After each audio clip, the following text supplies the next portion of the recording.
ይዘን የድሮን ፕሮዳክት እንዳለ ወሰደች ወዳው በምን ያህል ካፒታል ነው የጀመራችሁት? 16000 ብዙ ነው እንደውም እኮ በወር ወደ 35000 እስከ 36000 ብር ያተርፋል። ስለዚህ ደግሞ ካልከሰርሽ ካልተሳሳትሽ አትማሪው ከስተትሽ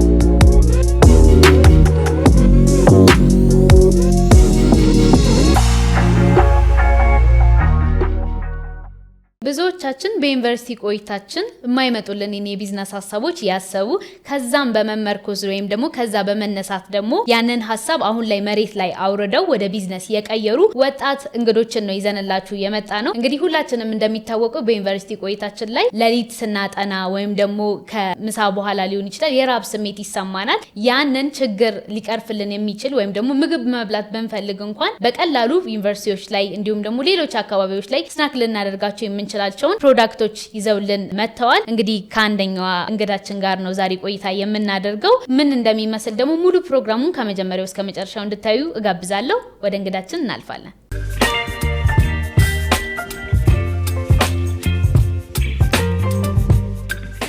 ሰላም እንደምን አለሽ?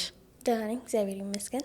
እንኳን ደህና መጣሽ። እንኳን ደህና ቆያችሁ። እስቲ ዛሬ ምን ይዘሽልን ነው የመጣሽው? እፎይታ ሰውነት ገንቢ ባልትና እንባላለን። ሞር የምንሰራው ናቹራል የሆኑ ፕሮዳክቶች ላይ ነው። እነሱም ደግሞ ኑግ፣ ተልባ፣ ቡላ ከዛ ደግሞ እነሱን በመጠቀም ኩኪሶችን እንሰራለን። አሁን ያለነው እነሱን በመስራትና በማከፋፈል እንዲሁም ደግሞ በችርቻሮ ላይ ነው። በጣም ደስ ይላል። ይሄ አይዲያ እንዴት መጣላችሁ? ቀደም ብለሽ በጓደኝነት እንደጀመራችሁ ትነግረሽኛልና እስቲ ከመጀመሪያው አንሽልን፣ እንዴት ወደዚህ ሀሳብ ልትመጡ ቻላችሁ? መጀመሪያ ግራጁዌት ካደረግን በኋላ ከምንቀመጥ ሁላችንም የተለያየ ሀሳብ አመጣን። ከዛ ውስጥ ይህንን ሀሳብ ጄኔሬት አደረግኩኝ ማለት ነው።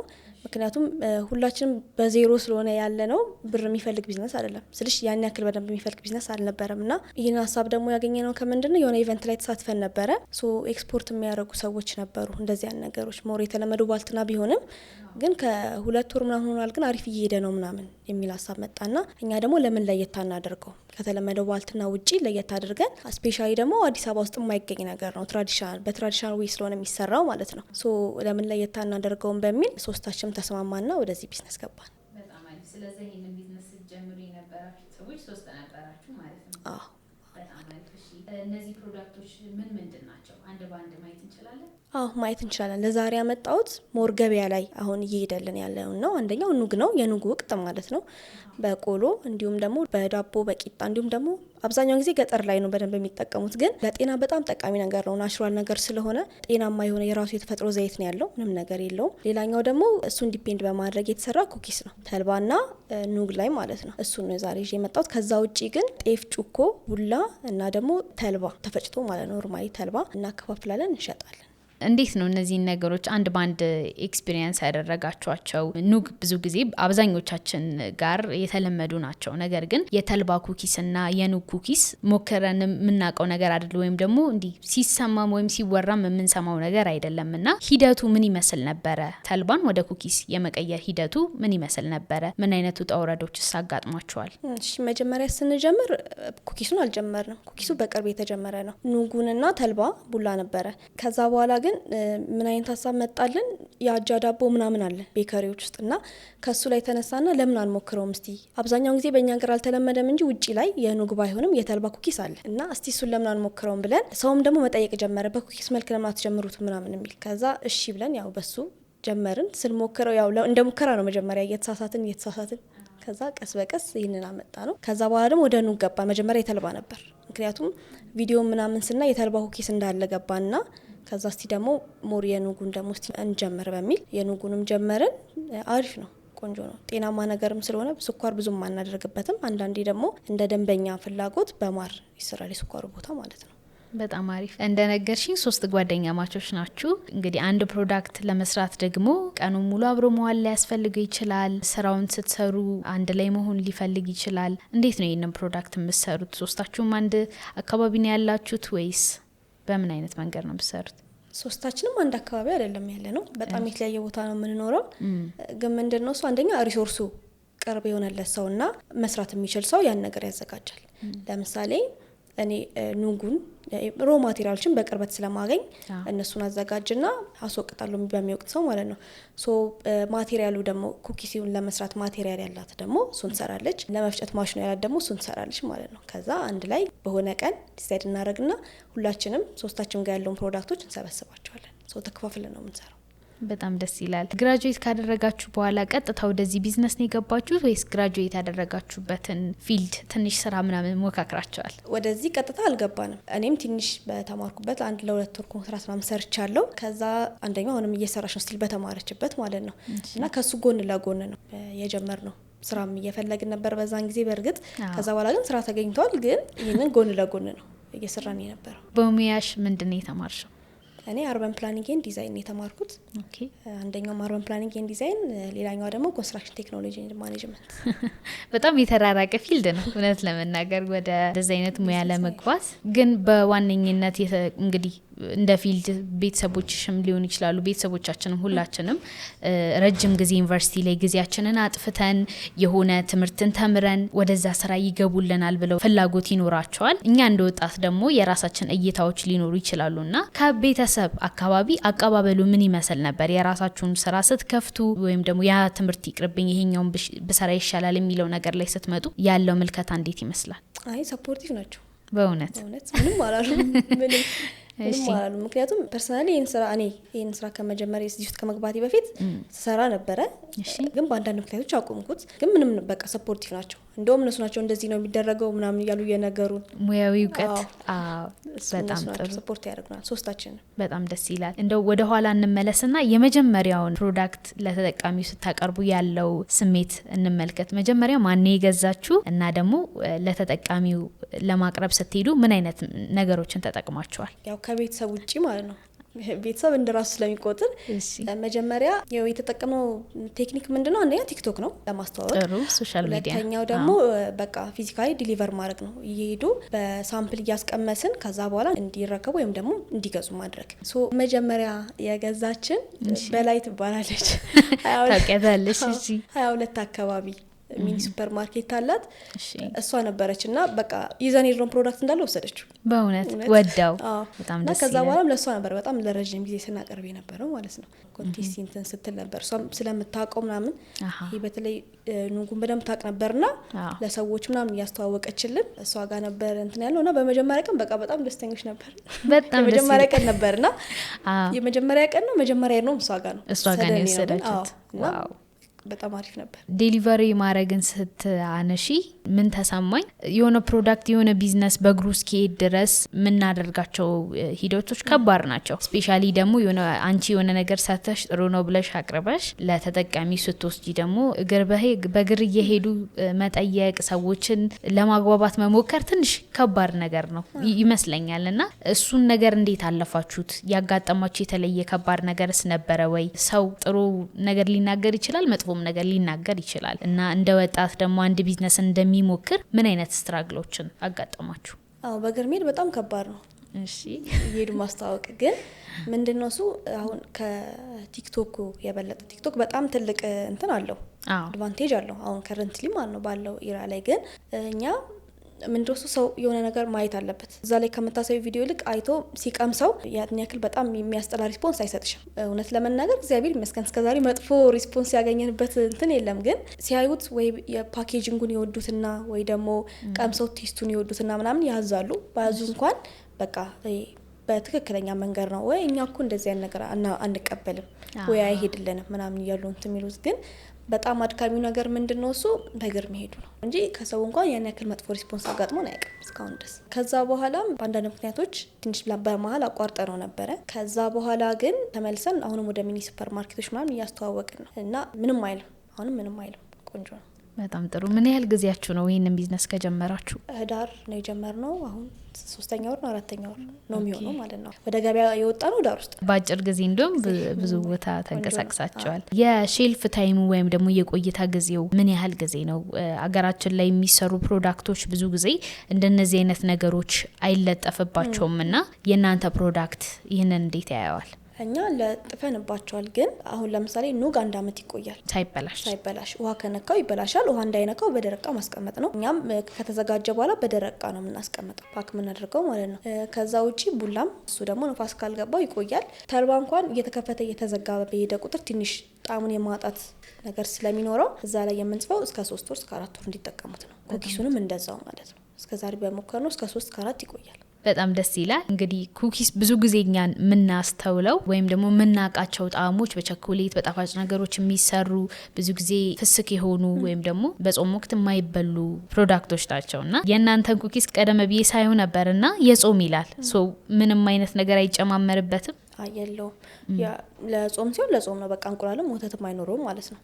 የምንጠቀመው ምንድነው የጾም አትክልት ቂቤ፣ የገበታ ቂቤ በሱ አድርገን ነው እንጂ የምንሰራው ፒውር ነው ራሱ ነው። እና ደግሞ ቅባት ነገርም ስለሆነ ብዙም ያን ያክል እንትን አይፈጅም። ይሄ እንቁላል ወተት ምናምን ነገር አይፈጅም።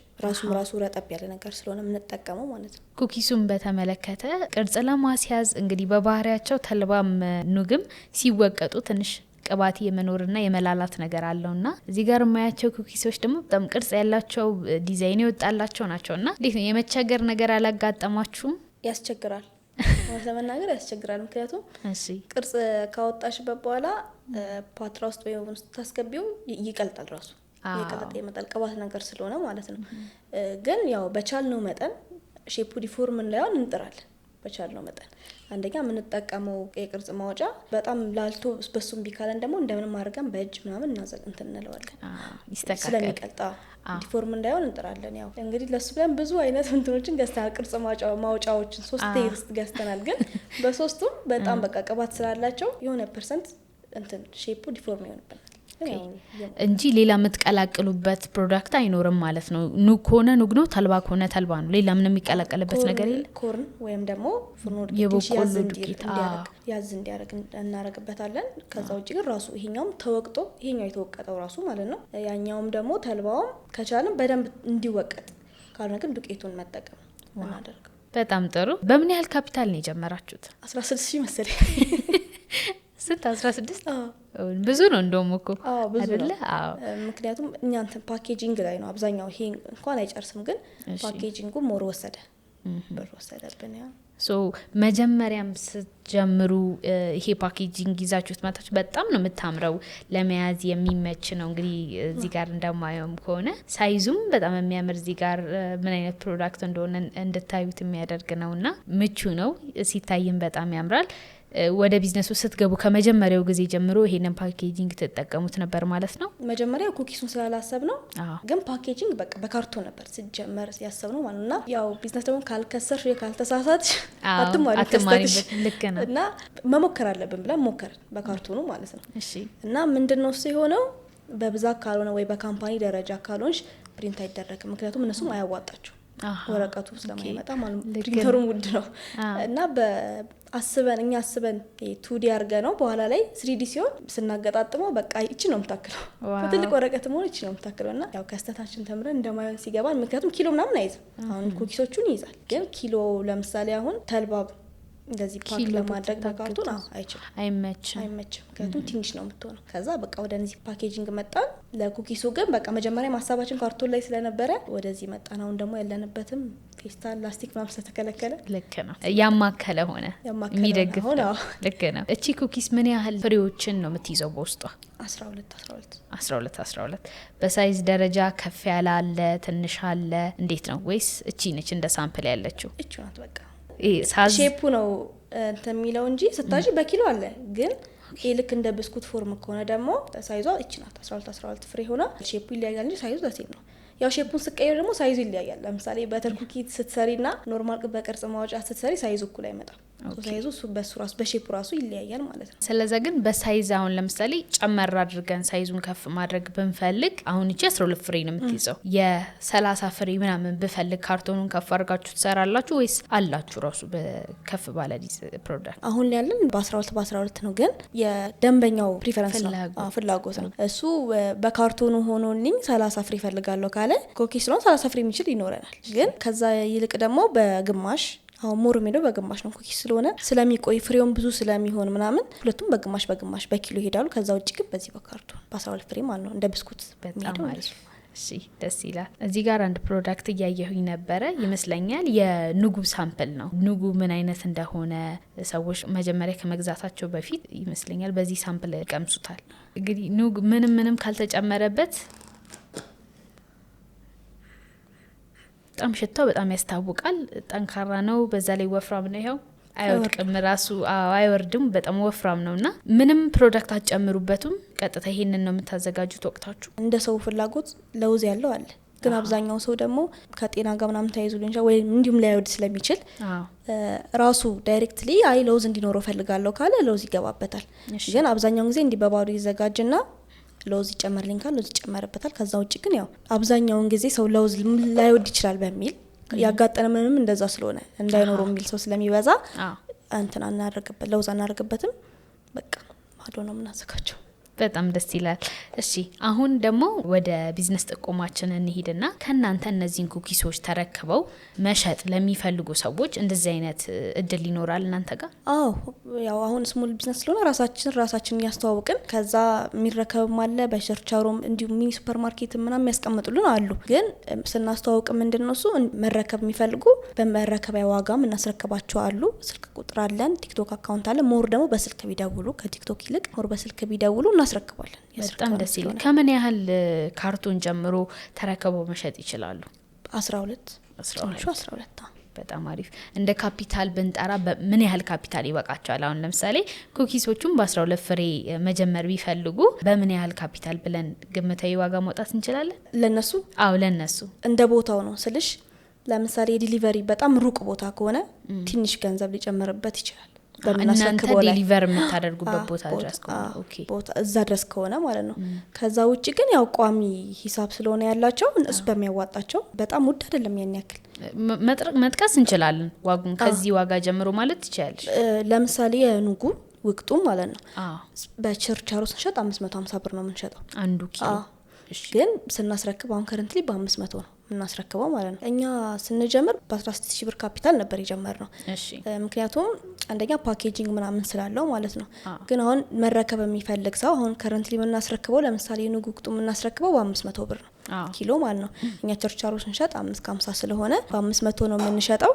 እነሱ ለምሳሌ ሚኒመማችን እኛ ብናስቀምጠው ማለት ነው 12 ኪሎ ማለት ነው። 12 ኪሎ መረከብ አለባቸው። 12 ኪሎ ከ12 ኪሎ ያው በ500 ስታባዡ እንግዲህ 6000 ብር በ6000 ብር ካፒታል እነሱም መልሰው ማከፋፈል ይችላሉ። እነሱም ማስረከብ ይችላሉ።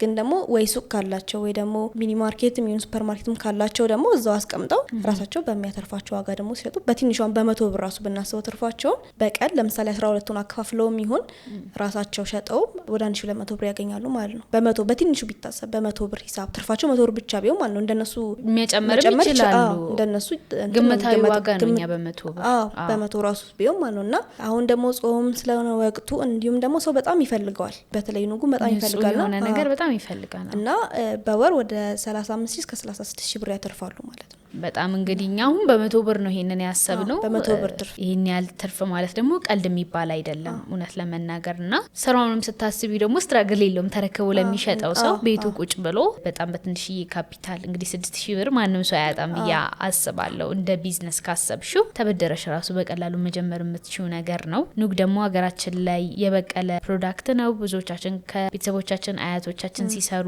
ምናቀው ቴስት ነውና ተረክበው መሸጥ ለሚፈልጉ ሰዎች በጣም ጥሩ ፕሮዳክት ይመስለኛል። እስቲ ወደ ኩኪሶቹ ደግሞ እንሂድ። ኩኪሶቹን አብዛኛውን ጊዜ የሚሄደው በግማሽ ነው፣ በግማሽ ኪሎ ማለት ነው። በቀሩም ስለጀመርን እንደ ኑጉ ምናምን እንትን አላለንም። ግን ግማሹ የተልባ ሲሆን 320 ብር ነው፣ የኑጉ ሲሆን ደግሞ 240 ብር የሚሆነው ማለት ነው ግማሹ። ከዛ በዚህኛው በካርቶኑ ሲሆን ደግሞ ስንት ነው የሚመጣው? 150 ብርና 135 ብር ነው የሚመጡት። ኑጉ ትንሽ ቀነስ ይላል፣ የተልባ ደግሞ ውድ ነው። ተልባ ውድ ሲረከቡ አብዛኛውን ጊዜ አሁን የ130 150 ምናምን አድርገው ነው የሚረከቡት። እነዚህን ፕሮዳክቶች አሁን እናንተ እዚህ ቢዝነስ ላይ እንደቆየ ሰው ማለት ነውና ቢዝነሱ ላይ መግባት የሚፈልጉ ሰዎች የት አካባቢ ላይ ያሉ ሰዎች ቢሆኑ ጥሩ ነው? ከተፈላጊነትም አንጻር እዚህ ቦታ ያሉ ሰዎች እነዚህን ፕሮዳክቶች ወስደው ቢሸጡ ወይም ቢያከፋፍሉ በጣም በቀላሉ ተጠቃሚዎቻቸውን ማግኘት ይችላሉ። ከዛ በተጨማሪም ደግሞ ጥሩ የሚባል የቢዝነስ ቦታ ነው ብለሽ የምታስቢያቸውን ቦታዎች እስቲ ንገሪ። ያው ባልትና ነገር ስለሆኑ አሁን አብዛኛው ጊዜ መፈጨት ምናምን ይፈልጋል እና ኮንዶሚኒየም አካባቢ ለምሳሌ ሀያት ጀሞ ምናምን አካባቢ ስፔስ የለም እንደምናውቀው። ኮንዶሚኒየም አካባቢ እንደዚህ አይነት ነገር ለማዘጋጀት ሙቀጫ ምናምን ይፈልጋል። አሁን ለምሳሌ ሙቀጫ ይፈልጋል ትራዲሽናል መንገድ፣ ምክንያቱም ብትፈጪው ዘይት ነው የሚሆነው እና ትራዲሽናል ወይ ስለሆነ አንደኛ ማቴሪያሉ ያስፈልጋል፣ ሁለተኛ ቦታ ያስፈልጋል። ሁለቱም ነገሮች ስለማይኖሩ ኮንዶሚኒየም ግቢ ውስጥ ያሉ ሱቆች አሉ አይደል፣ ትልቆች ሱቆች የሚሆኑ ሚኒ ሱፐር ማርኬት ምናምን፣ እነሱ አሁን ይህን ነገር ቢይዙ ሰውም ሊገዛቸው ይችላል፣ ምክንያቱም ተፈላጊነት አለው። ከዛ ውጭ ደግሞ ይሄ ሚኒ ሱፐር ማርኬቶችና ኖርማል ሱፐር ማርኬቶች አሁን እኛ የምናስረክበው አብዛኛውን ጊዜ ሚኒ ሱፐር ማርኬት ነው። በእርግጥ ግን እነሱም ቢያገኙ ቢይዙት ሞር ተፈላጊነት አለው። ይሄ ግን ኮንዶሚኒየም አካባቢ ለማዘጋጀት ቦታ ስለሌለና ማቴሪያሉ ስለሌለ ተጠቃሚ የሚሆኑ ይመስለኛል እነሱ እዛ አካባቢ ያሉ ሰዎች፣ ሱቅ ወይም ሚኒ ሱፐር ማርኬት ማለት ነው። ልክ ነው። አሁን ላይ እንደውም እኮ መኖሪያ ቤቶች ላይም የድሮ ማቴሪያሎች እየጠፉ ነው ያለው። እንደው ቢብስም የጋራ መኖሪያ ቤቶች ላይ ባስ ይላል ትንሽ ክልክልም ስለሆነ ትላልቅ ነገሮችን መውቀጥ እንደዚህ አይነት ድምጽ ያላቸው ነገሮች ስለማይቻል እዛ አካባቢ ላይ ከባድ ነው። ግን መኖሪያ አካባቢም ላይ ያሉ ሰዎች ይህንን ፕሮዳክት ጥሩ ነጥብ ነው ያነሳሽው፣ ወስደው መጠቀም ይችላሉ የሚለውን እናነሳለን። እስቲ እፎይታ የት አካባቢ ይገኛል? ከዚህ በተጨማሪ አሁን የሚገኘው ያው እኛ የሆምሜድ ስለሆነ ሲደወል ምናምን ነው ለተፈላጊ የምናቀርበው። ከዛ ውጪ ግን አንዳንድ ሚኒ ሱፐር ማርኬቶች አሉ አዲሱ ገበያና 22 አካባቢ ማለት ነው። ምን የሚባለው ኑኑዬ ትባላለች። ሌላኛው ደግሞ በላይ ቅድም ያልኩሽ የተረከበችም ማለት ነው፣ መጀመሪያ ላይ የተረከበችው እሷ ጋር ማግኘት ይቻላል።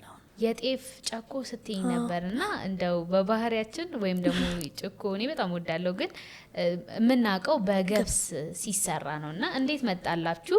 ቴስቱስ ይመሳሰላሉ ይገናኛሉ የሚለውን እስቲ እናንሳ። እንደ ገብሱ አይደለም የሚሆነው፣ ከሽከሽ ማለት ባህሪም አለው። በጣም ነው የሚጣፍጠው በእውነት ግን እውነት ጤፍ የጨኮ ይሆናል ማመን ይከብዳል። ጾምባዩ አመጣላችኋለሁ ግዴታ ነው። አዎ ይሆናል። በጣም ነው የሚጣፍጠው፣ በጣም ነው የሚጣፍጠው። አሁን እያስረከብን አይደለም እሱ፣ ምክንያቱም ገና እንደጀመርን አካባቢ ነበር። ሞክረን እንደጀመርን አካባቢ ነበር ያው ጾም የገባው። ከዛ ያው አቆምን። በጣም አሪፍ። ግን አሁን እንደ ፕሮዳክት እሱ የራሳችሁ ክሬቲቪቲ ነው ማለት እንችላለን? ባህል ነው አለ የጤፍ ጭኮ። እውነት ነው? እውነት። የት አካባቢ? በለገጣፉ አካባቢ መሰለኝ ታች። እዛ አካባቢ ላይ የጤፍ ጭኮ ይዘወትራል ይባላል። እኔ እንኳን በአጋጣሚ ሰርግ ላይ ሄጄ አይቼው ነውና ከዛ እስቲ እቺን ምን ለውጣት ወደ ቢዝነስ የሚል ሀሳብ ይመጣልኝ እና አሪፍ ነው። በጣም ይጣፍጣል። ያልተለመደ ነገርም ስለሆነ ቅድም ዳሹ ገብስ ነው ለጭኮ በዛኛው ጊዜ የምናውቀውና ለየት ያለ ጣዕም ነው ያለው። በዛ ላይ እሱም ደግሞ ይቆያል። ኮካታባለ ይቆያል፣ ውሃ ካልነካው ይቆያል።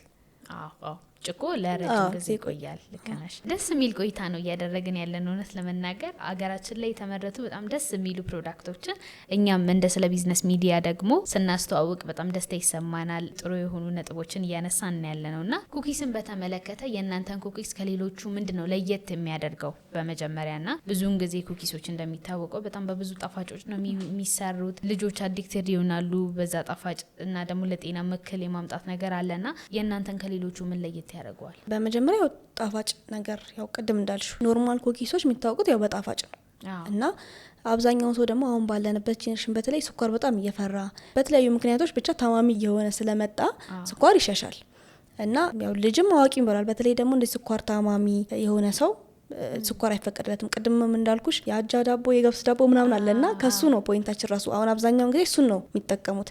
ኢቭን ታማሚ ብቻ አይደለም እንጂም የሚሰራ ሰው ዳቦ እንዲጠቀም የሚመከረው የአጃ ዳቦ ነው፣ የአጃ ወይ የገብስ ዳቦ ነው፣ ስኳር መጠኑ እንዲቀንስ ማለት ነው። እና እነሱ ራሱ ይጠቀሙታል። ጂም የሚሰሩ ሰዎች፣ ታማሚ ሰዎች፣ ህጻናት በቃ ጣፋጭነቱ በጣም ሎ ነው እና ደግሞ ቅድም እንዳልኩሽ እንደ ደንበኛው ለራሱ በራሱ ፍላጎት የሚያዝ ከሆነ የስኳሩ ቦታ በጣም ስኳር ነው የሚኖረው ልክ በቃ ጣሙን ለማምጣት ብቻ። ምክንያቱም ለምሳሌ ይሄ ኑጉ በጣም ጣፋጭ ነው ለራሱ እና ስኳር አይገባበትም ውስጥ ምንም አይገባበትም። እሱ የራሱ ስላለው ማለት ነው። ተልባ ብቻውን ትሽመረር የሚለውን ነገር ለማጥፋት የሚደረግበት እንጂ ይሄኛው የራሱ ጣፋጭ ስላለው ምንም አያስፈልገው እና ያ ቦታ ማር ለምሳሌ ለራሱ የሚፈልግ ሰው ከሆነ ምክንያቱም ትንሽ ፕራይሱ ከፍ ስለሚል ማለት ነው። ማር ራሱ የሚፈልግ ሰው ከሆነ ማር ነው የምናደርግበት። እንደዛ አድርገን ነው የምንሰራው። በዋጋ ደረጃ ስንት ናቸው? 150 እና 130 12 ፍሬው ማለት ነው። እና እነዚህን ደግሞ ያመጣናቸው ያው ለሳምፕልም እንዲታይም እንዲሁም ደግሞ እናንተም እንድትቀምሱት ነው። በመጀመሪያ ክብራችሁ ስለጠራችሁ እናመሰግናለን። እና የኑጉን ቅድም እንዳልሽ ሳምፕል ይሄን ይዘን ነው ለከስተመር የምናስተዋውቀው እሱንና ማለት ነው መጀመሪያ ሰው የሚቀምሰው ቴስት አድርጎ ከዛ አንደኛውን ደግሞ ኩኪስ የኑጉን ብቀምሽ ደስ ይለኛል። የኑጉ ይሄኛው ይመስለኛል። እሺ እንግዲህ ተመልካቾቻችን እዚህ ጋር የኑግ ኩኪስ አለ። እኔ ለመጀመሪያ ጊዜ ነው ኑግ ኩኪስ ነው ያየሁት። እዚህ ጋር ደግሞ ኑጉ ራሱ የተወቀጠው ኑግ አለ። ብዙውን ጊዜ ይሄንን ዩኒቨርሲቲዎች ላይ ነው ቴስት ማድረግ አጋጣሚ ያለኝ። ይሄንን ቀምሼው አውቃለሁ፣ ይሄኛውን ግን አላቅም። ትክክለኛ የሆነ ሪያክሽን አሁን እንመለከታለን ማለት ነው። እሺ ከኑጉ ልጀምር ከማውቀው ቴስት። ይሄኛው ኑግ ነው ቀምሼው ስለማውቅ ከዚህ በፊት ይሄኛው መጀመሪያ ቴስት እናደርጋለን። በጣም ወፍራም እሺ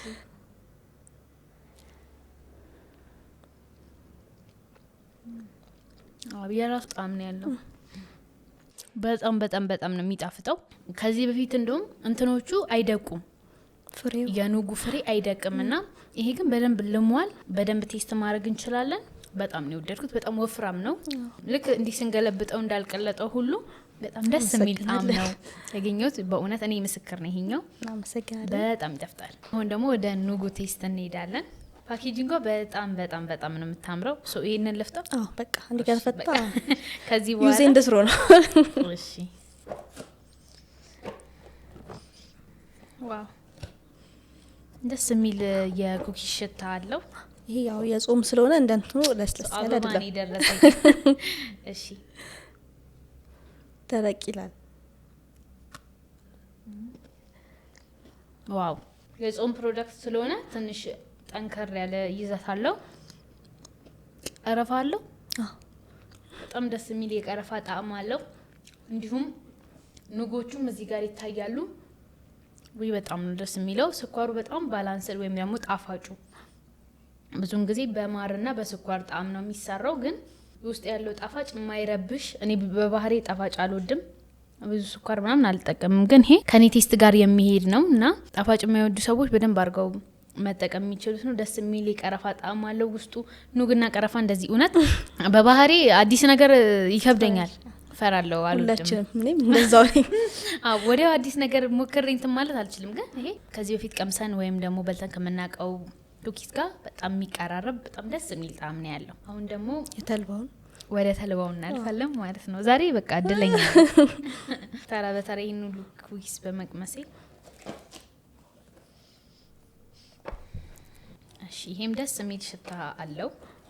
እነዚህ ደግሞ በሳይዝ ከፍ ይላሉ ይመስለኛል። በጣም ፍርክሽ ማለት ባህሪ ያላቸው እንግዲህ እላዩ ላይ ዲዛይን የተደረገ የለውዝ እንትኖች ቅርፊቶች ወይም ስበርባሪዎች አሉት። ቀድመን ካየነው ከኑጉ የመለስለስ ነገር አለውና ዋው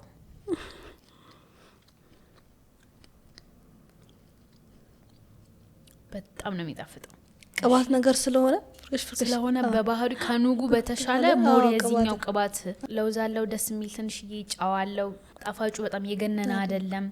ፍርክስ ማለቱ ደግሞ በጣም ኢዚ ነው። በጣም ልስልስ ያለ እንትን ያለው ለልጆች ለህፃናት ለማንም መሰጣት ይችላል። በጣም የሚጣፍጥ ጣዕም ነው ያለው ይሄኛው። እንደውም እንደዚህ አይነት ኩኪስ አዘውትረን የምናገኘው የፍስክ ኩኪስ ላይ ነውና ሁሉ ጊዜ የጾም ፕሮዳክት ሲሰራ ይሄ እንቁላል ምናምን ገበታ ቅቤ ስለማይጨመርበት ደረቅ ጠንከሬ ማለት ነገር አለው። ይሄኛው ግን በአንድ አይነት ነው ከፍስኩ ጋር በጣም ይጣፍጣል። እናመሰግናለን። ሶስቱንም የኑጉንም ቀምሻለሁ። እውነት ለመናገር በጣም ደስ የሚል ቤት ውስጥ የተሰራ የሁሉንም ስሜት ማማከል የሚችል አይነት ቴስት ነው ያለው። በጣም ነው የምናመሰግነው። በጣም ይጣፍጣሉ። እንግዲህ ፎይታ ደግሞ በደንብ አድጎ ትልቅ ካምፓኒ እስከመሆን እንዲበቃ ያኔም ደግሞ ኢንተርቪው እንድናደርጋችሁ እንመኛለን እና አክብረሽን እዚህ ድረስ ስለመጣሽ በጣም አድርጌ አመሰግናለሁ። እኔም በጣም አመሰግናለሁ። በመጀመሪያ ስሞል ቢዝነስ ስለምታበረታቱ ሰው የሆነ ሰክሲድ ካረገ በኋላ ነው ብዙ ጊዜ እንትን ላይ የሚቀርበው ሚዲያ ላይ የሚቀርበው እና ስሞል ቢዝነስ ፎከስ አድርጋችሁ ጠርታችሁን እዚህ ስለጋበዛችሁ በጣም እናመሰግናለን። በፎይታ ስም በጣም ነው እግዚአብሔር ያክብርልኝ። አመሰግናለሁ። እኛም በጣም አድርገን እናመሰግናለን። እፎይታ ማግኘት ለሚፈልጉ ሰዎች ደግሞ አድራሻችሁን፣ ስልካችሁን መጥቀስ ትችላለሽ? እነዚህን ፕሮዳክቶች እንዲሁም ደግሞ ቅድም እንዳልኩት ቡላ አለ፣ የቡላ ሊጥ ዱቄቱ ሳይሆን የቡላ ሊጥ፣ ሚጥሚጣ፣ ተልባ፣ የተፈጨ ተልባ የምትፈልጉ ሰዎች፣ የኑግ ወቅጥና ኩኪሶቹ የምትፈልጉ ሰዎች መረከብም በሽርቻሩ መጠቀም የምትፈልጉ ሰዎች ስልካችን አለ። ቲክቶክ ፔጅ አለን 0906263073 ከሶስቱ ስልክ ውስጥ አንዱ ነው። እዛ ላይ ስላለ ብዬ ነው። እንዲሁም ደግሞ ቲክቶክ ፔጅ ላይም አለ። ግን ሞር ብትደውሉ በጣም አሪፍ ነው። ስክሪን ስር በተቀመጡት ስልኮች መደወል ትችላላችሁ። በጣም አሪፍ። እሺ፣ እናመሰግናለን።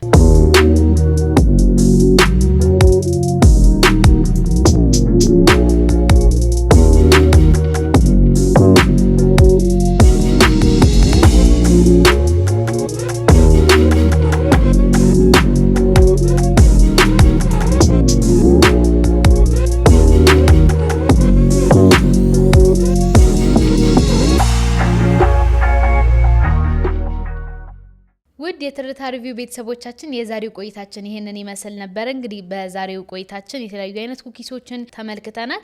እናንተም እነዚህን ቢዝነሶች ተረክባችሁ ማከፋፈል እንዲሁም ደግሞ ለራሳችሁ መጠቀም የምትችሉ ከሆነ በጣም አዋጭና ተፈላጊነት ያለው ነው። እዚህ ስራ ላይ መሰማራት ለምትፈልጉ ሰዎች ለማንኛችሁም በ6000 ብር ካፒታል ብቻ መጀመር የምትችሉት ቢዝነስ ነው። በወሩ መጨረሻ ላይ ወይም ደግሞ ወሩን ሙሉ ሰርታችሁ ደግሞ ከ35000 እስከ 36000 ብር በወር ትርፍ የምታገኙበት ስታዩት በጣም ትንሽ የሆነ ነገር ግን ውስጡ ደግሞ ስራዬ ብላችሁ ስትገቡ በጣም ባጭር ጊዜ ትርፋማና ውጤታማ ሊያደርጋችሁ የሚችል ትልቅ የሆነ የቢዝነስ አይዲያ ነው ይዘንላችሁ የመጣ ነው። እንደነዚህ አይነት ተመሳሳይ ቪዲዮዎች ደግሞ ወደ እናንተ ጋር እንዲደርስ ፔጃችንን ላይክ፣ ሰብስክራይብ፣ ሼር ማድረግ ደግሞ እንዳትረሱ። እስካሁን ፕሮግራሙን በመምራት አብሬያችሁ ቆይታ ያደረኩት እኔ ህሊና አብርሃም ነበርኩኝ። በካሜራማን ደግሞ ኤርሚያስ ነበረ። በቀጣይ በተለያዩ ፕሮግራሞች ደግሞ እስከምንገናኝ ሰላም ቆዩ።